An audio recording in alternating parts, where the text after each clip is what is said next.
Aleluia. Cumprimento os irmãos na paz do Senhor Jesus. Amém?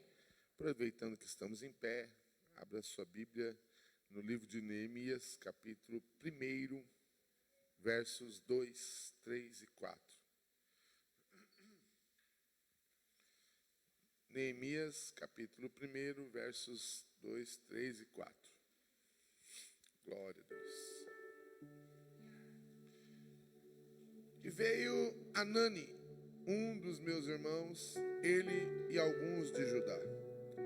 E perguntei-lhes pelos judeus que escaparam e que restaram do cativeiro e acerca de Jerusalém. E disseram-me: os restantes que ficaram do cativeiro lá na província estão em grande miséria e desprezo. E o muro de Jerusalém fendido e as portas queimadas a fogo. E sucedeu que, ouvindo eu estas palavras, assentei-me e chorei, e lamentei por alguns dias, e estive jejuando e orando perante o Deus dos céus. Amém?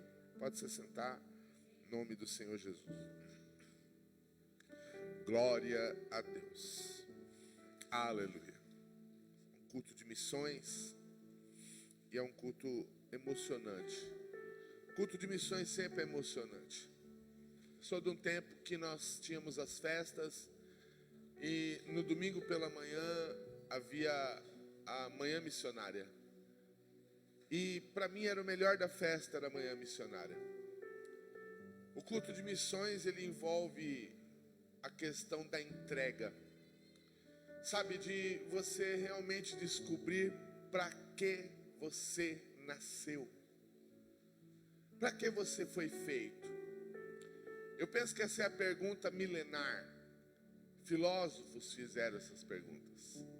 As pessoas se perguntam até hoje: por que foi que eu nasci? E a verdade é que Deus, ele nos fez para nos relacionar. Essa é a ideia principal de Deus. Dos 10 mandamentos que o Senhor nos deu, 4 falam do nosso relacionamento com Ele. 6 falam do nosso relacionamento com o próximo. A palavra sobre relacionamento é tipificada por comunhão. Comunhão fala disso. Isso é tão importante, querido, que nas últimas horas de vida de qualquer pessoa, ela não pergunta: como está o meu extrato bancário? Ela não manda vir as suas contas, as coisas que ela comprou, o que ela conquistou. Eu quero os meus diplomas nessa última hora. Não.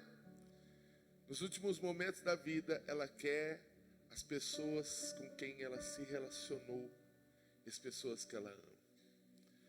Da mesma sorte, quando chegarmos ao céu, Deus não vai nos perguntar quantas empresas você construiu, quantas casas você conquistou, quanto de dinheiro você ganhou ou quantos diplomas você teve na parede. Ele vai falar: o que você fez com as pessoas que eu dei para você se relacionar.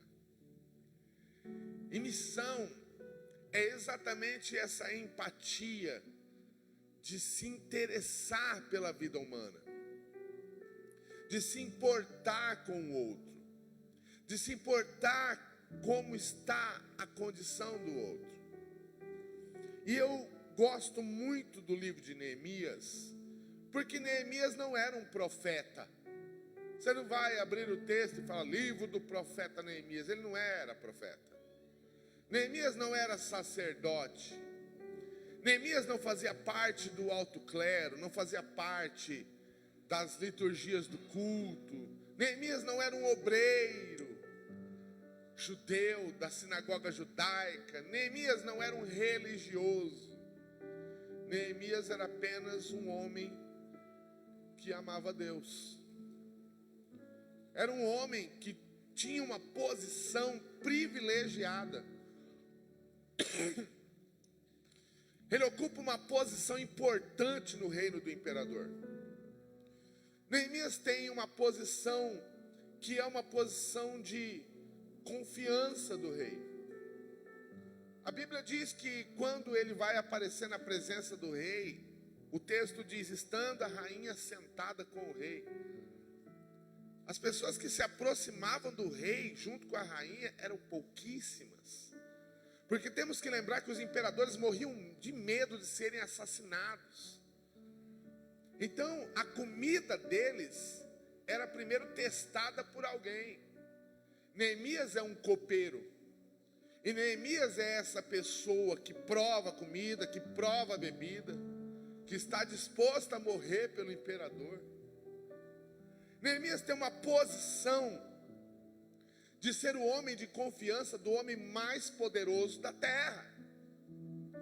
Neemias é um homem que tem regalias ao seu favor. Ele tem um bom lugar para se estabelecer. Ele vive no palácio do rei. Ele tem as condições favoráveis, humanamente falando. Mas Neemias nunca esqueceu quem ele era. Ele jamais perdeu a sua identidade. Ele nunca esqueceu que ele era um judeu no cativeiro. Ele nunca esqueceu do Deus que ele servia. E ele vai fazer uma pergunta a respeito do seu povo. Irmão, quantas pessoas se interessariam para saber como está o seu povo estando num lugar cheio de regalias, cheio de coisas boas para usufruir? Neemias é esse homem. Neemias vai fazer uma pergunta que eu entendo que vai mudar toda a sua história a partir dessa pergunta. Neemias não nasceu em Jerusalém. Neemias nasce no cativeiro. Neemias nem conhece Jerusalém, ele nem sabe como é. Neemias estava a 1.500 quilômetros de distância de Jerusalém. Mas Jerusalém nunca esteve distante do coração de Neemias. Porque Neemias sempre teve o desejo de estar na sua terra. E ele vai perguntar, como é que estão os meus irmãos? Ouça como ele se interessa por aqueles menos afortunados e menos favorecidos. E Anani vai dizer, olha, eles estão em estado de miséria. Os muros foram fendidos e as portas queimadas. Tudo que eles plantam, os ladrões roubam. Eles não têm o que comer, eles não têm como se sustentar. Eles não têm como sobreviver. Eles estão vivendo num estado miserável. E a Bíblia vai dizer, Neemias, ouvindo essas palavras, me assentei e chorei. Sabe, Neemias, ele tem um chamado no nome dele. Porque o nome Neemias significa Jeová conforta. É um homem que já nasce com um endereço, com um caminho, com uma identidade. Chamado para consolar, chamado para confortar, chamado para socorrer. E o importante na nossa vida cristã é realmente descobrir para que é que fomos chamados. Qual é a vontade de Deus para a minha vida? O que é que Ele quer que eu faça para Ele? Não é o que eu gosto de fazer, não é o que eu me sinto bem.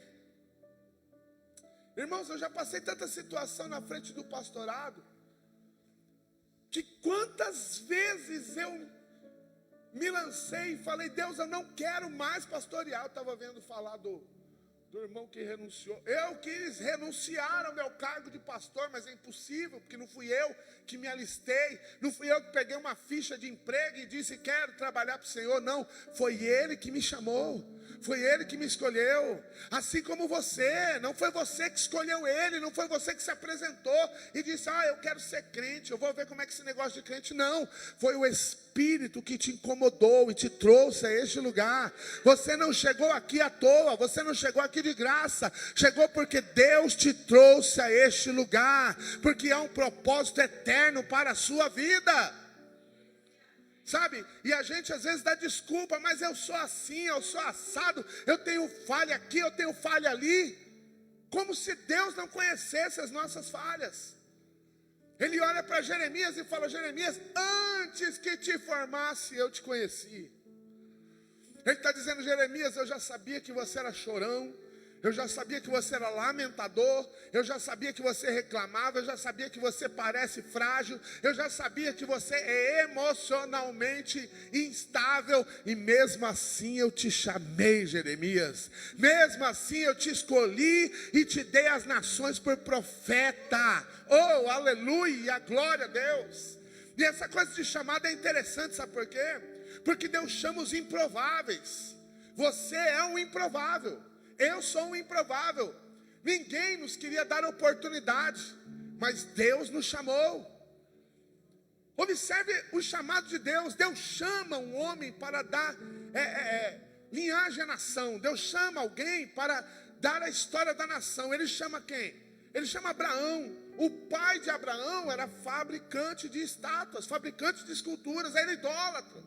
Abraão adorava Marduque. Abraão era um idólatra, e Deus chama Abraão para ser o pai da fé. Deus vai lá e chama Jacó. O nome Jacó é um nome que já traz uma identidade terrível, de enganador, de trapaceiro. Deus vai lá e chama Jacó. Deus chama um homem bravo, mata o camarada com uma faca, enterra na areia e foge. Assassinato, ocultação de cadáver, e ainda foge. Deus chama Moisés. Deus chama Josué, complexado Josué.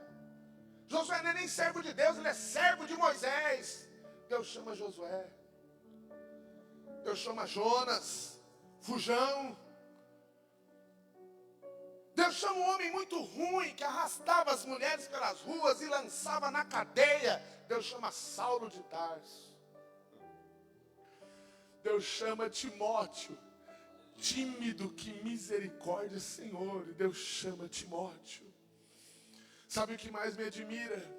É que Deus chamou todos esses homens, mas também chamou você.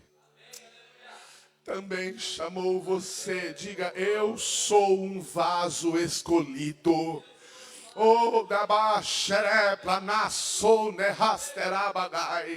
Deus te chamou apesar das suas fraquezas, apesar das suas debilidades. Ele te chamou. Ele não te chamou agora, Ele te chamou na eternidade. Sabe o que Deus faz? Deus cria um projeto e coloca o teu nome lá dentro do projeto. Ele cria um projeto chamado Reino de Deus, salvação. Ele cria um projeto para ganhar as almas. Ele vai lá e coloca: eu vou usar a peça Adriano, eu vou usar a peça Eduardo, eu vou usar Érica, eu vou usar Antônio. Ele coloca você dentro do projeto. Você não veio à toa, você veio porque faz parte do projeto. Oh, glória! E essa ideia é tremenda, porque quem faz parte do projeto não faz porque quer, irmão. É Deus que vai lá e escolhe peça por peça. Aí Deus vai lá e vai falar com um homem, incomodar um homem que mora dentro de um palácio, come do bom, come do melhor, tem uma posição privilegiada. Uma posição privilegiada. Ele é amigo, ele é o homem de confiança, de novo, do homem mais poderoso da terra. A gente não tem nem noção do que é isso hoje, porque a gente não tem império hoje. Mas, fosse ilustrar grosseiramente, é como se ele fosse o homem de confiança do pai. E ele vai trocar tudo isso para ser um missionário numa terra pobre, numa terra que não tem nada para oferecer, numa terra que não tem nada para dar. E essa ideia é a ideia de Deus. Jesus sempre foi a lugares que ninguém queria ir.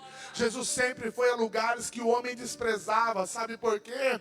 Porque Deus escolhe as coisas loucas deste mundo para confundir as sábias. Deus escolhe as coisas fracas deste mundo para confundir as fortes. Deus escolhe aquilo que não é para confundir aquilo que é. Sabe o que me alegra nessa igreja? Eu passo por muitas igrejas, já preguei em tantas igrejas, em tantos congressos, mas o que me alegra aqui nessa igreja é que Deus escolheu vir a este lugar. Ele escolhe participar do culto, a gente sente a presença dele no nosso meio. Ele escolhe estar neste lugar e levantar os improváveis para confundir essa geração, né? Deus vai levantar pessoas no nosso meio. Deus levantará profetas para esta geração.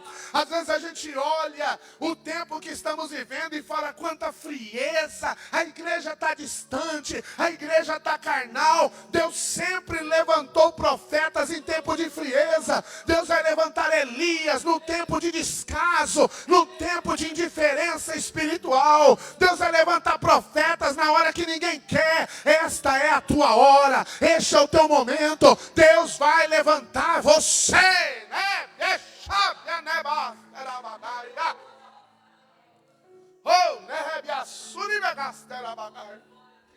Mas observe o princípio.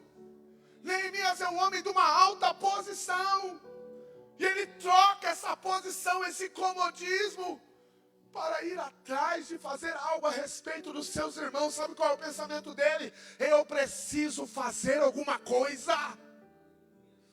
Alguém vai dizer, mas Neemias, você não é profeta, e daí? Você não é sacerdote, e daí? Eu posso fazer alguma coisa. Oh, aleluia! E tem vezes que tem pessoas na igreja que são dessa maneira. Eu não sou presbítero, eu não sou obreiro, eu não sou diácono. Você é crente, pelo amor de Deus. O Espírito está dentro de você. Ele se move em você. Ele usa você. Ele quer usar a tua vida, aleluia. Olha que inversão das coisas. Hoje as pessoas querem sair do cargo que ocupam, de ministros da palavra, para ocuparem cargos políticos. O camarada quer trocar o chamado dele para ser amigo de político. Que inversão que Neemias nos dá a lição. Sabe, certa vez, quando Billy Graham, ainda vivo, interrogaram ele e falaram, doutor Billy Graham, o senhor foi conselheiro de Carter, foi conselheiro de Nixon, foi conselheiro de Reagan, foi conselheiro de Clinton, é o atual conselheiro. Com todo esse know-how, o senhor nunca pensou em ser presidente dos Estados Unidos? Billy Graham olha e diz, me desculpem os ministros, me desculpem os governantes, mas eu não desço um degrau da posição que Deus me colocou. Eu não desço um degrau da posição que Deus me colocou. Entender a minha posição. Você não é chamado para um ministériozinho, não é chamado de uma chamadinha. Você é chamado de um ministério poderoso, de um chamado poderoso. Quem te chama não é prefeito, governador, deputado, senador. Quem te chama é o Deus que fez os céus, que fez a terra, que criou todas as coisas, aleluia. Eu li a história de Paul Yong-cho, a maior igreja do mundo, mais de 800 mil crentes, e um dia perguntaram a ele, quanto tempo ele dedicava àquela máquina, e ele disse, 3 horas. 3 horas? E o que o senhor faz com o resto do tempo? Me dedico à oração e ao estudo da palavra de Deus. Conta-se a história que um dia o presidente da Coreia ligou para ele. E quando a secretária foi passar para ele, Ele disse: diga que eu estou com uma audiência com o Todo-Poderoso e eu não posso atender. Oh, aleluia! Deus está levantando uma geração diferente, irmãos. Uma geração que entende o significado de servir a Deus. Uma geração que entende o valor de servir a Deus. Uma geração que entende que não há nada melhor na terra do que servir ao Todo-Poderoso. O dinheiro não paga, a posição não paga. Eu sei que gostamos de boas coisas. Eu não estou dizendo que a gente não gosta. A gente gosta, mas isso é carnal. O que Deus nos dá é sublime, é espiritual, é poderoso, nos leva a um outro nível. É isso que Ele está nos chamando a fazer, aleluia. E falar sobre chamado de Deus, as pessoas têm muito essa questão de entender o chamado, ouvir o chamado. E isso é sensibilidade. Sensibilidade para ouvir o chamado. Sabe, Philip Yancey escreveu um livro onde ele conta uma história de um jovem que estava pintando o seu carro na garagem da sua casa, e quando uma das ferramentas caiu sobre ele, e ele caiu desmaiado, e o compressor ligado, ele ficou inalando aquela fumaça. E ele iria morrer. E Deus então chama um homem a 5 horas de distância e disse: vá salvar o meu servo. Aquele homem ouviu aquilo e falou: eu estou louco. Mais um tempo Deus vai lá e diz: vá salvar o meu servo. A segunda vez ele diz. E o homem pensa: estou ficando louco, que voz é essa? Então mais uma vez Deus diz: vá salvar o meu servo. E aquela voz era irresistível. O homem disse: eu vou, porque eu não suporto essa voz na minha cabeça. E a história diz que ele pega então e ele vai até onde está, aonde Deus o guia, e ele salva o jovem, leva para o hospital e salva a sua vida. Philip Yancey pergunta: Deus não poderia chamar alguém a 100 metros de distância? Deus não poderia chamar o vizinho? Deus não poderia chamar alguém mais próximo? Então ele responde: quem disse que Deus não chamou? Deus está falando com alguém aqui nessa noite. Oh, dablaçu debaixarai. Quem disse que Deus não te chamou? Quem é que avaliou isso? O chamado de Deus é para quem é sensível à sua voz. E se hoje ouvirdes a voz do Senhor, não endureçais o vosso coração. Oh, aleluia! Há um chamado para a tua vida. Essa igreja é uma igreja missionária. E sabe qual é o prazer da igreja missionária? É enviar, pastora Cristiane, é enviar. Nada me dará mais prazer do que um dia eu retornar aqui e eu perguntar: pastor, aonde está a irmã Kátia? E alguém dizer: já foi enviada. Eu perguntar: pastor, onde está o irmão Adriano? Ele dizer: já foi enviado. Eu perguntar: onde está o irmão Antônio? Já foi enviado. Eu vou entender que é uma igreja que não precisa de culto missionário, não precisa de conferência missionária, não precisa de congresso missionário, porque ela entendeu que ela é missionária. Não precisa falar, não precisa lembrar, é a identidade dessa igreja. Ela vai, aonde os jovens não estarão aprisionados em desejos passageiros, seculares e carnais, mas terão o desejo de inflamar essa geração. Eu sou de um tempo onde as crianças eram batizadas no Espírito Santo e as crianças saíam e falando em novas línguas. Eu sou de uma geração que quando o fogo descia na igreja, irmão, era todo mundo que ficava cheio do Espírito e começava a falar em outras línguas. Oh, glória, glória, glória, glória. Há um avivamento da parte de Deus chegando. Eu vejo as pessoas falando sobre os últimos dias. Eu vejo as pessoas falando sobre o mal que vem. Fala sobre o anticristo, sobre a frieza da igreja. Profetas da destruição, profetas da calamidade. calamidade, profetas que só sabem propagar a destruição e falam de pecado e corrupção, e os últimos dias é frieza, e os últimos dias é afastamento, mas se esquecem que a Bíblia também diz: nos últimos dias, diz Deus, derramarei do meu espírito sobre toda a carne.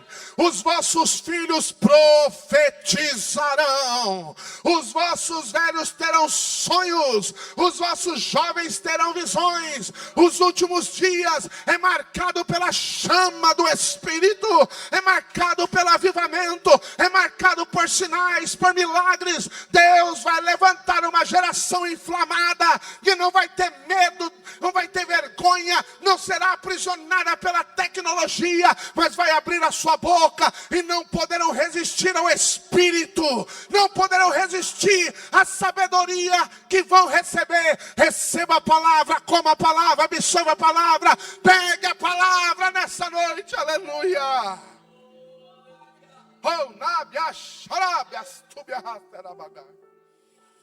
Ouvir a voz de Deus. 3 coisas me chamam a atenção em Neemias. Primeiro, como eu disse, o seu nome. O seu nome significa aquele que consola. Neemias tem o chamado de consolar. Neemias tem o chamado de ir. Ele não tem opção, falei hoje à tarde. Não há opção para ele. Ele não tem a opção porque está queimando dentro dele.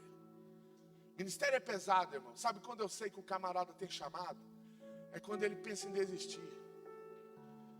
Todo aquele que vive o ministério tem esse momento. Tem esses momentos. Porque ele sabe do peso da responsabilidade. Ele sabe o quanto é pesado a obra. O quanto Deus cobra. Eu vejo na Bíblia um Jeremias, no capítulo 20, que faz uma oração e fala: o Senhor me iludiu. O Senhor me iludiu. O Senhor me enganou. Às vezes a gente não tem a coragem de falar que falamos igual a Jeremias.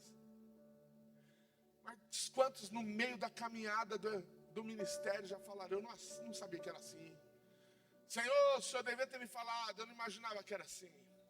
Eu achava que era mais legal, eu achava que era mais de boa. E o Jeremias diz: o Senhor me iludiu. Quer saber de uma coisa? Eu não vou pregar mais no teu nome. Eu não vou falar mais do Senhor. E Jeremias diz: mas quando eu disse isso, um fogo queimou os meus ossos. E eu disse: eu não posso resistir. Eu não posso resistir à força do chamado. O que te move é o Espírito. O que te move é a força do chamado. Se você fosse movido pela tua vontade, você já tinha parado. Se você fosse movido pela tua vontade, você já estava morto. Mas ainda está de pé, porque a força do chamado em você. A força do chamado em você. Você tenta fazer outras coisas, tenta fazer outros hobbies, pensa em fazer outras coisas, mas nada te faz feliz, nada te centraliza, porque a força do chamado está te convocando nessa noite. Eu preciso de missionários na África, eu preciso de missionários no Peru, eu preciso de missionários em tantos lugares. Eu quero novos campos, eu quero novas portas, e estou eu levantando novos profetas aqui neste lugar. Aleluia! Oh, glória. Aleluia. O nome de Neemias é assim. Segundo, a sua ocupação. E terceiro, a sua identidade. Neemias nasce no cativeiro, cresce no meio dos persas, aprende os costumes persas, ele come com os persas, ele fala com os persas, mas ele não esquece que é judeu. Tem muito crente que é camaleão. Ele muda de acordo com o ambiente que ele está. Ele se adapta. O linguajar muda, o jeito de falar muda. O comportamento muda. Ele esquece até quem ele realmente é. Neemias não. Neemias, como eu disse, ele está no meio de um povo estranho, mas ele sabe a quem ele serve. Ele sabe que ele é chamado por Deus. Ele sabe: eu estou aqui no cativeiro, mas quem manda na minha vida é Deus. É por isso que ele tem coragem de tomar da água, do vinho antes do rei. Ele tem coragem de comer antes do rei. Sabe por quê? Porque ele sabe que ele não morre enquanto o propósito de Deus não for cumprido. Ele não morre. Irmão, esse negócio de propósito, ele é tão forte que o diabo, ele pode fazer o que ele quiser. Ele não consegue te matar se o propósito não for cumprido. Moisés nasce com um decreto de morte, é Faraó, é o exército, é leis, é regras e mais regras para matar. Adivinha só, o Moisés cresce dentro da casa de Faraó, porque Deus é irônico. O camarada quer matar o libertador, e Deus falou, você vai pagar as contas dele, vai pagar toda a faculdade dele. Deus é irônico. Quem tenta te destruir não sabe, ele é só uma ferramenta para propulsionar o teu levantar, para te levantar. Os que te perseguem estão te promovendo. Nada pode parar você, nada pode matar você, nada pode acabar com você, porque há um propósito de Deus na tua vida. Há um propósito de Deus. Acabou o propósito também, nada te segura aqui, filho. Nada te segura aqui. Você pode fazer o que você quiser. Chegou a hora, meu irmão. Vai mesmo. Mas não é hora, não tem nada, não tem Covid, não tem terremoto, não tem maremoto, não tem guerra, não tem nada. O propósito de Deus prevalece. Jó falou, eu sei que tudo pode e nenhum dos teus planos pode ser impedido. Aleluia, glória a Deus, oh glória. Neemias, ele se propõe a ir.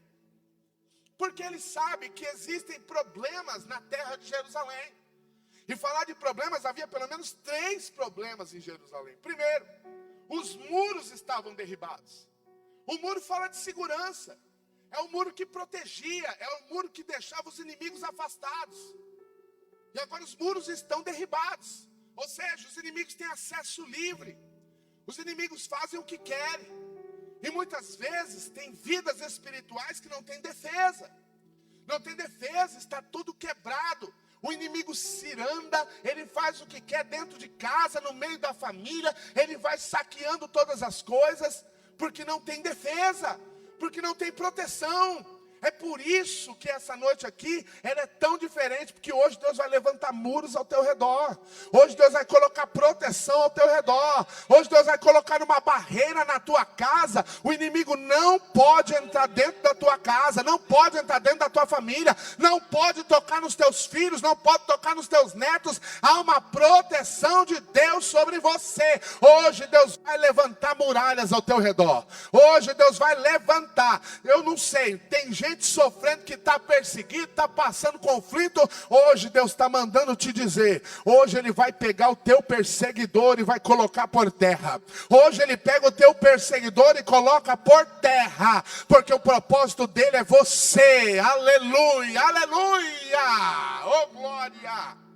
Segundo problema, injustiça. Porque a Bíblia diz que os juízes julgavam as portas, mas as portas estavam queimadas. Então não havia julgamento, não havia justiça. O povo, além de ser saqueado, roubado, ainda era injustiçado por aqueles que deveriam julgar a causa. E Deus está falando de causas de injustiça aqui nessa noite. Causas que você colocou na mão do Senhor e falou, só Deus. Só Deus, ninguém pode me socorrer, ninguém pode me ajudar. Só o Senhor. E o Senhor está mandando dizer aqui nessa noite, Ele vai te fazer justiça. Ele vai pegar a tua causa na mão dele, aleluia. Não é à toa que ele é o advogado dos advogados, não é à toa. A caneta está na mão do juiz, mas a ordem vem do céu. A Bíblia diz que Jesus olhou para Pilatos, Pilatos arrogantemente disse, você não vê que eu tenho poder para te libertar e te crucificar? Jesus olha para ele e fala, você só tem poder porque o meu Pai te deu. Você só tem poder porque é do céu que veio. A autoridade autoridade que julga a tua causa está debaixo da autoridade dele, ó. Está debaixo da autoridade dele. Deus está nesse negócio. Deus está nessa causa. Eu profetizo portas abertas. Eu profetizo causa ganha. Eu profetizo milagre. Vão olhar para você e vão dizer: eu não acredito que você venceu. Eu não acredito que a porta se abriu. E você vai dizer: eu sempre acreditei, porque ele nunca me abandonou no processo. Aleluia, glória a Deus. Deus vai julgar a tua causa. Não perca tempo se justificando. Não perca tempo tentando se defender. Essa foi uma das coisas que aconteceu comigo. Quando eu passei pelo processo de abandono do ministério, eles não só me abandonaram, eles queriam macular o meu nome. Eles queriam enlamear o meu nome para que eu não tivesse honra, para que eu não tivesse oportunidades em lugar nenhum. E eu propus no meu coração, falei: Senhor, eu não vou me defender. Eu não vou me justificar. Porque a Bíblia diz: quem intentará acusação contra os escolhidos de Deus? É Deus quem o justifica. É Deus quem faz justiça a você. É Deus que julga a tua causa. Você não vai precisar abrir a sua boca. Você não vai precisar discutir. Você não vai precisar pegar nada na tua mão. Deus vai fazer justiça a você. Deus vai julgar a tua causa. Porque Ele é aquele que vence a batalha sem entrar na peleja. Ouça, como Ele é o Deus da guerra. Ele quebra o arco. Ele corta a lança. Ele queima os carros no fogo. E Ele ainda faz a tempestade se acalmar. Deus está acalmando a tempestade aqui nessa noite. Deus está acalmando o vento nesta noite em teu favor. A tua causa está na mão dEle. Não entre em desespero. Não se desespere. Ele está tomando providência. Aleluia. Neemias se apresenta diante do rei.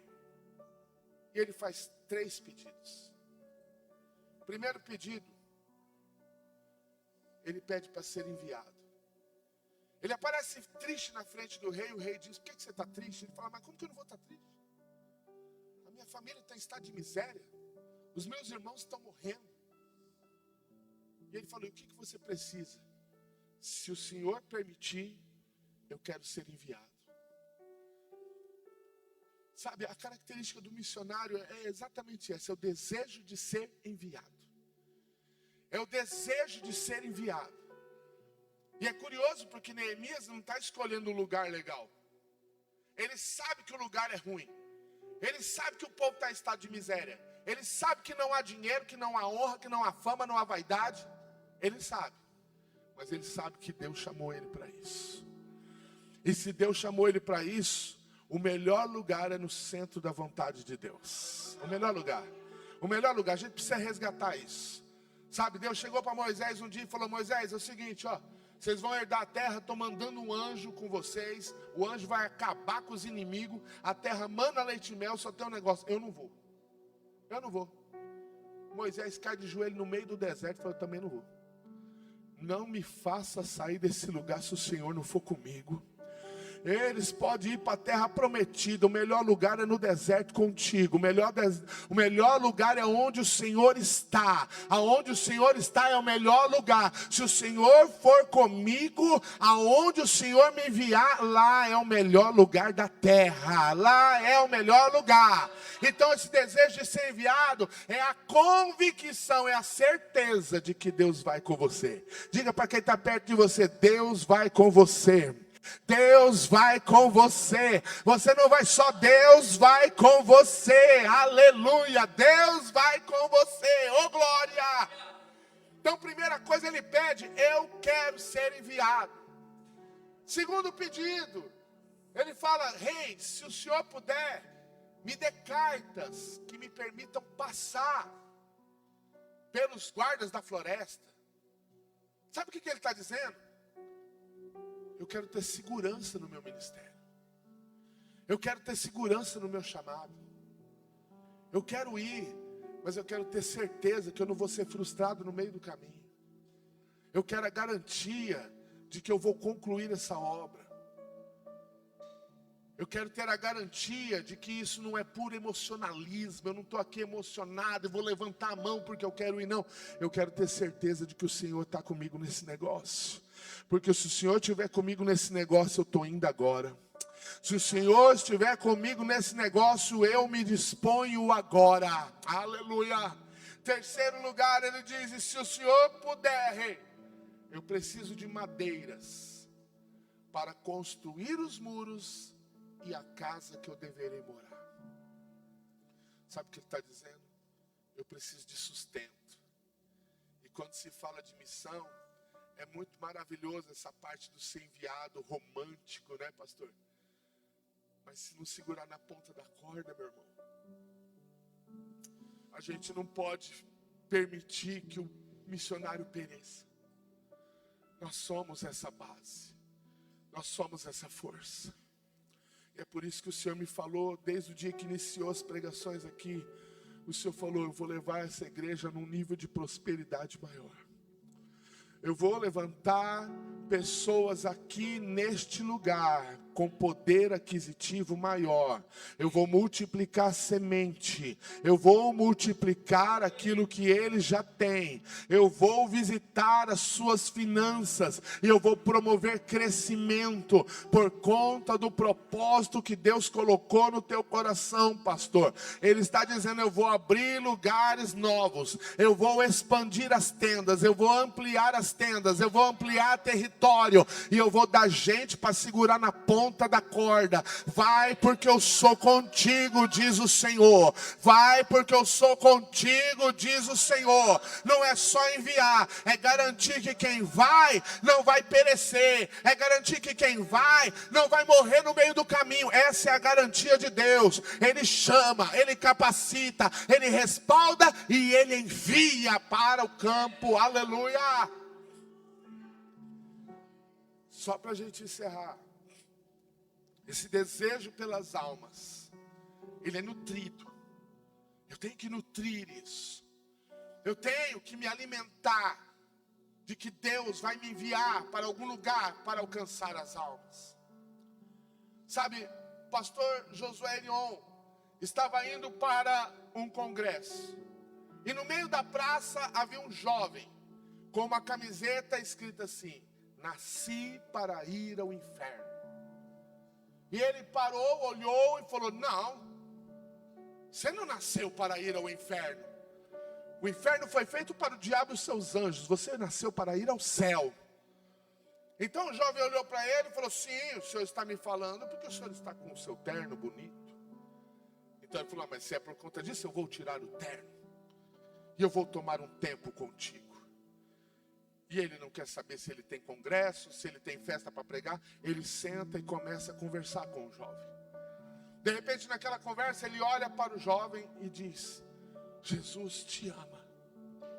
E aquele jovem começa a chorar e diz: a minha mãe era uma prostituta. Eu fui criado no meio de um prostíbulo. Nunca ninguém me disse que me amava. Então ele olhou e falou assim: pois eu repito, Jesus te ama. E eu te amo também. E aquilo foi quebrando o coração daquele jovem. Então aquele jovem arranca a camisa, cai de joelho na meia da praça e diz: eu renuncio a Satanás. Eu quero a Jesus como Senhor da minha vida. Eu quero a Jesus como Senhor da minha vida. Aleluia! E ele se levanta e vai embora sem camisa. E o pastor diz: mas espera aí, você vai sem camisa? Eu prefiro ir sem camisa, mas com Jesus dentro do meu coração. Deus quer usar a sua vida. Se coloque de pé em nome de Jesus. Deus quer usar a sua vida. Veja, não precisa de tanta teologia, não precisa de tanto conhecimento. Ele apenas disse: Jesus te ama. Essa palavra quebra cadeias, essa palavra arrebenta as algemas. Às vezes tem pessoas que aqui que não se emocionam porque estão acostumadas, mas quem nunca ouviu, isso é um banquete. Quando você libera a palavra, Deus faz a obra. Quando você libera a palavra, o milagre acontece. Oh, aleluia! Oh, glória a Deus! Eu quero aproveitar esse momento enquanto a banda vai louvar ao Senhor, para convocar você que ouviu a voz de Deus, Você que Deus falou no seu coração, que sabe que tem um chamado e quer fazer uma entrega. Sabe, eu não ia falar nada disso, mas quando a pastora estava cantando e ministrando, e ela falou, oferte você. O Senhor falou para mim, faça no final da mensagem a oferta. Faça no final da mensagem o pedido de oferta, porque eu quero almas ofertando para o próprio campo missionário. Aonde estão aqueles que querem ser enviados por Deus para a obra missionária? Saia do seu lugar. Nós vamos orar por você.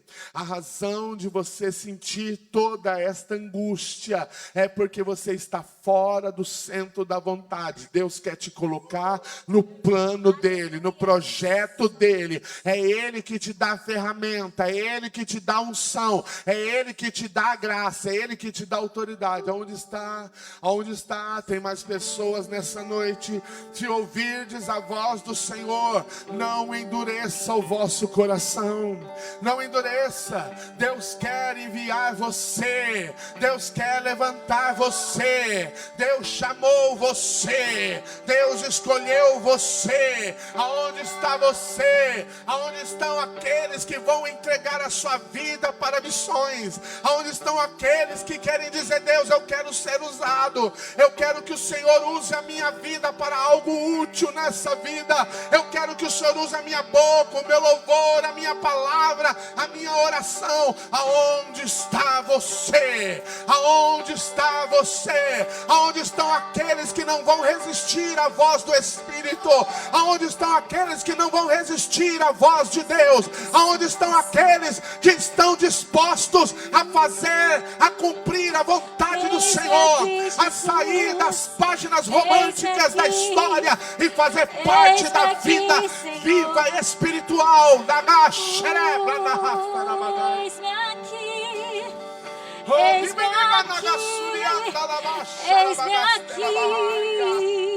eis-me aqui, outra vez. Comece a falar para ele assim, diante de ti. comece a dizer para ele o que você está disposto a fazer. E O reino é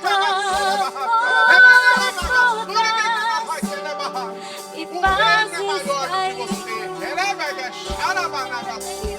Te chamei, diga, surimigaia, quando tua mãe nem pensava em te gerar, eu já te escolhi. O talento que tem fui eu que te dei.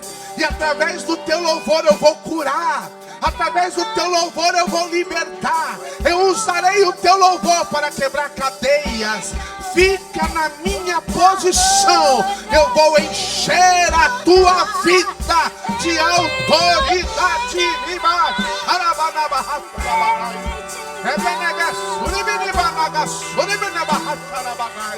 Nada vai impedir o propósito do Senhor. Ei, Nagash, Arabanabana, Soneha, Serebia, Caia, Ibiriba, Nagasurica, Talabas, Serebeneba, Arabanai, Ibiriba, Nagas, Ibiriba, Carai. Estou eu enchendo. Te dou autoridade, te dou sabedoria, te dou ousadia. Arranco de ti a timidez, arranco o medo, arranco todas as coisas e coloco algo meu dentro de ti, diz o Senhor.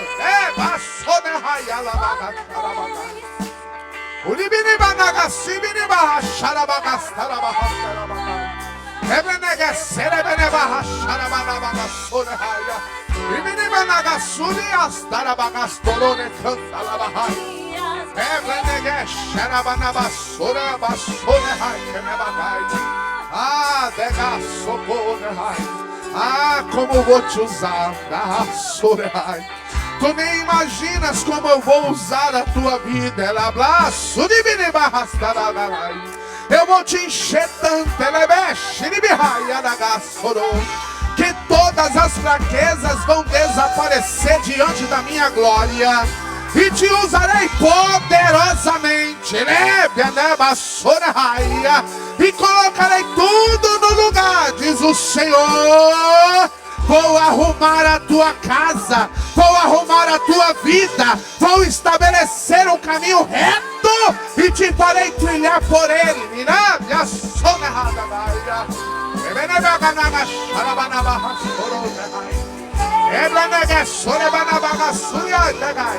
Receba cura, receba graça, receba autoridade, receba graça, receba a unção que cura, receba a unção que liberta, receba a unção que transforma, receba a unção que faz milagre. Quebra agora todo mal, quebra agora, quebra agora, quebra agora, quebra agora, quebra agora, quebra agora, quebra agora, quebra agora, quebra agora, quebra agora, quebra nagasharai, canavas.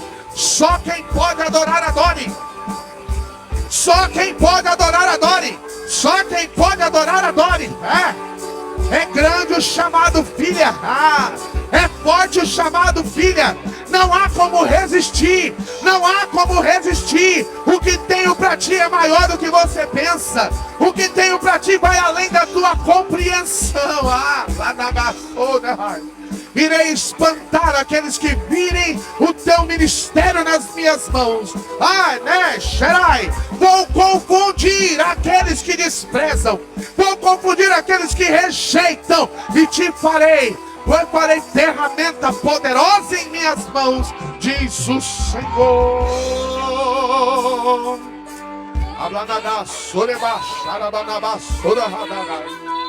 Aleluia.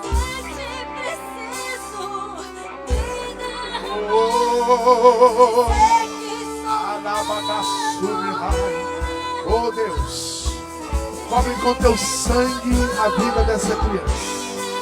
Cobre com teu sangue. Senhor, conserta tudo, Pai. Tudo que foi quebrado, tudo, Senhor, que foi desestabilizado. Coloca as coisas no lugar. Meu Deus, começa a endireitar as veredas da tua serva. Senhor, coloca todas as coisas na tua mão. Quebra agora toda inveja, toda palavra maldita lançada contra a vida da tua filha. Eu coloco por terra agora. Todo mal que se levanta está quebrado agora para a glória de Deus. Em nome do Senhor Jesus. Em nome